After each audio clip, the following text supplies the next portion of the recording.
What's up, core reporters? Welcome back to my channel. I've got some really shocking, devastating, and tragic news, which is that Lil Tay, the social media influencer and rapper, has passed away at only 14 years old. Honestly, whenever I think of Lil Tay, I just see this face and I just go, oh my goodness, how is it even possible that this young girl passed away already? And to add insult to injury, it's not just Little Tay who has passed away in this family recently, but also her brother, which makes it all sound so suspicious and strange, right? What are the odds that two young siblings would pass away like that?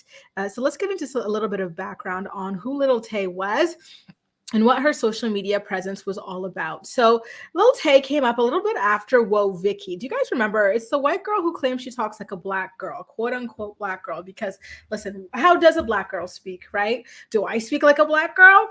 It's all just a bunch of ridiculousness. So basically what happened is a lot of non-black people decided that the way that Black Americans are seen as stereotypically speaking, or this or that, like the urban kind of way of speaking, exact African American vernacular, etc. They decided that they wanted to put that on as a costume and make a lot of money off of it. So it's not even just Whoa Vicky and Lil Tay, but it's also the Catch Me Outside girl, Danielle Bregoli. So they all were in on this wave all around the same time. And Lil Tay was a child when all of this was happening. And I don't actually think it was she who decided to put on this persona, right? I believe that it was her brother Jason who decided to try to market her this way as this young rapper who was like this wayward child and everything. She was only about 10, 11 years old when they started doing this. Like, do you see that image on the left of like, trying to make it look like she smokes weed or crack or whatever it is, right? And so there was a lot of backlash. People were disturbed that this little girl, this 10, 9, 11-year-old girl was forced to act like this.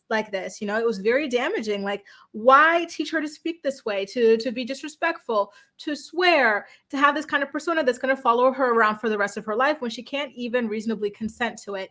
And what was really sad about this was that her entire family was in on it, right? So the brother, I believe, was a mastermind behind it, but then her mother, who was a real estate agent in Vancouver, this is a Canadian family, she lost her job because she would be using her client's luxury homes to allow Lil Tay to film her videos and like kind of make the image that she is this rich rapper girl and whatnot. And then the dad kind of got in on the action and he wanted to be a manager as well because she was making so much money. This led to a lot of family disputes, which is why I feel like the death of Lil Tay and her brother is very suspicious. But before we get into that, let us read the announcement made by her family on the official Lil Tay Instagram account. Okay, so here's a direct quote. It is with a heavy heart that we share the devastating news of our beloved Claire's sudden and tragic passing. We have no words to express the unbearable loss and indescribable pain. This outcome was entirely unexpected and has left us all in shock. Her brother's passing adds an even more unimaginable depth to our grief. During this time of immense sorrow, we kindly ask for privacy as we grieve this overwhelming loss, as the circumstances surrounding Claire and her brother's passing are still under investigation. Claire will forever remain in our hearts, her absence leaving an irreplaceable void that will be felt by all who knew and loved her. So, do you see some of those keywords jumping out at you? First of all, when they say, to add to this, her brother's passing was an even more unimaginable depth to our grief. And then they say this outcome was entirely unexpected. I think calling a death an outcome was very strange. And then they say that their passings are under investigation. So two deaths under investigation is really strange and unusual to me. And again, remember, these are children. Well, she's a child. Her brother's older, but she was 14. I believe he might have been 18, 19 or something like that, which is still super duper young. I don't know. I get the vibe that this was something, I don't want to put anything out there, but I get the vibe that this was something that was kind of orchestrated by perhaps, I hate to say it, but perhaps the brother, because there was a huge, huge, huge battle for the control and the rights to Lil Tay's image that was absolutely disturbing in this family. So why don't we go ahead and take a look at that while we're here, shall we? So this article is from the insider.com. They did a deep dive into all the fighting that's gone on in this family when it comes to Lil Tay. Her image, right? What is the word for this, you guys? Is it called like digital blackface? This is called black exploitation.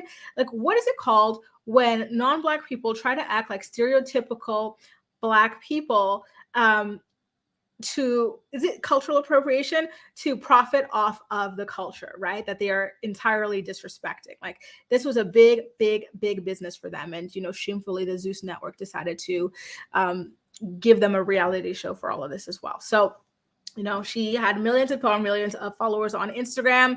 She had to get off Instagram in June because, again, a lot of people were really upset about the way that she was being portrayed on the internet. This is a child. Why would you put these sorts of images of your child up there? She was swearing. She was just acting like belligerent. And again, it's not her fault. It's the people in her life. It was her brother's fault. It was her mother's fault. It was her father's fault, right? And so I believe there's like a big public apology and everything about all of this as well. And she looked like she didn't really want to be doing this. But I digress. So there was a scandal too, where you could hear her brother feeding her lines behind the camera when she was doing one of her little Instagram skits and whatnot. And then her father, manager, and music promoter wanted her to focus on her music career when they were doing more of the skit sort of thing. And these three people in her corner did not agree with the way that her mother and brother wanted to run her persona. But the thing was that Lil Tay did not live with her father. Lil Tay lived with her mother and brother. So it is quite interesting that, he wanted to kind of try and step in there and continue with this. It just makes me really sad that no adult in her life said, this is just not the way I want to raise my child. This is not the way I want to treat her. I don't want to exploit her. I don't want to disrespect a culture this way. Like, no, they all were money hungry and greedy. Now, there a person who was running Lil Tay's Instagram account, which I believe was her brother, made some, pretty gross accusations about the father that were deleted the same day. So I don't know if it's true, if it's false. Like, just because it was deleted doesn't mean that it was necessarily false or anything like that, right? So Lil Tay also had a lot of like beefs and drama with other Instagrammers, which, was kind of the recipe for coming up, right?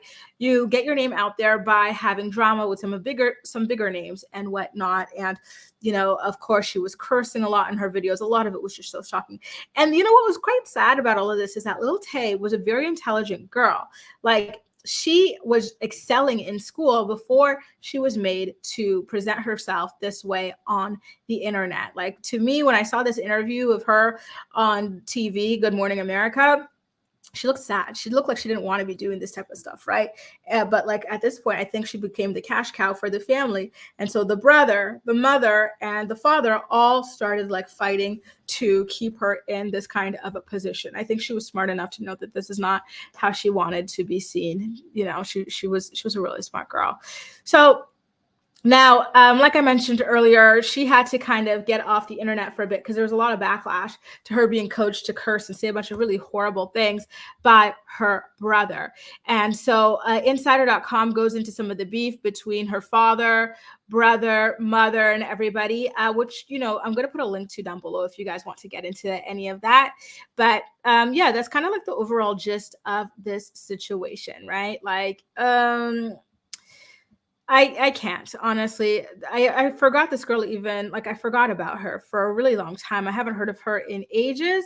So now, like, just hearing that she had passed away and that she was being exploited on this level by her entire family makes me sad. And like now hearing that her brother Jason passed away around the same time, that their passings are under investigation, I feel like there's something sinister going on with the brother, where he was like, if I can't control her fortune and her future, then neither of us are going to do anything, right? Maybe he didn't want to live a normal life, making normal money. He wanted to make money off Lil Tay, and then that was taken away from him. So he wanted, but again, this is just me theorizing because this is just really horrible. I don't know what happened. No one knows what happened for the moment, but I get bad vibes. from this entire situation. So like I mentioned earlier, her mom lost her job in luxury real estate because she was using like homes that she was supposed to be presenting, and now it turns out the boss's car as well, to fuel this image of Lil Tay being this rich kind of rambunctious curse, like mouth of a sailor rapper, right? So a lot of people were wondering who was looking after her. Was she going to school? Why haven't the adults around her been more forthcoming about like their position in all of this? Like there was a lot, like people were calling out the parents a lot, and I was really really glad to see that. But unfortunately it didn't lead anywhere. Unfortunately she was not protected at the end of the day. This doesn't sound right. Two teenage kids don't just die like that. Two teenage siblings don't just die like that without there being a reason, a suspicious reason. When you say that you are investigating, it's not a house fire, it's not a car crash, it's just two healthy young teenagers pass away. That's scary. Anyway, you guys, let me know what you think about this entire situation. Rest in peace, Lil Tay, and rest in peace, Jason, as well. I'm really sad to hear this story. I hoped that they would be able to turn their lives around, but unfortunately, that was not the case. Make sure to let me know what you think about all of this in the comment section down below. And as usual, we'll chat. That's all for now. Thank you so much for watching, and I'll see you next time.